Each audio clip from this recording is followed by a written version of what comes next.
अहम खबर से आपको आगाह कर रहे हैं। रेस्क्यू 1122 तौसा शरीफ में रेस्क्यूअर्स का महाना फिटनेस टेस्ट मुनक्किद किया गया। तफसीलात के मुताबिक रेस्क्यू 1122 तौसा शरीफ की जानिब से कमाल पार्क तौसा शरीफ में रेस्क्यूअर्स के महाना फिजिकल फिटनेस टेस्ट का इनकाद हुआ।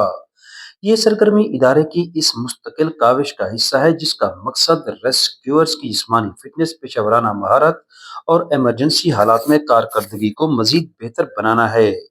ये fitness test emergency officer Mohammad Imran Bhutta की जेर निगरानी मुनक्किद हुआ, जिसमें रेस्क्यूअर्स की बर्दाश्त, रफ्तार, चुस्ती और मजमूई ताकत का अमली जायजा लिया गया। मुख्तलिफ जिस्मानी मशकें और अमली सरगर्मियाँ हकीकी इमरजेंसी हालात के मुताबिक तरतीब दी गईं, ताकि रेस्क्यूअर्स को हर मुमकिन चैलेंज के लिए तैयार रखा जा सके। इमरजेंसी ऑफिसर मोहम्मद इमरान भुट्टा ने इस मौका पर खिताब करते हुए कहा कि इस फिटनेस टेस्ट का मकसद हमारे एहलकारों को हम वक्त मुस्तैद रखना है, ताकि वो अवाम की जान और माल के तहफ़्फ़ुज़ के लिए हर लम्हा तैयार रहें। रेस्क्यू 1122 तौसा शरीफ की ये सरगर्मी इदारे के अज़्म की अक्कास है कि वो कम्युनिटी को महफूज रखने और बेहतरीन इमरजेंसी खदमात फराहम करने के लिए हर मुमकिन कदम उठा रहे हैं। सुहेल शहजाद, तौसा न्यूज़, तौसा शरीफ।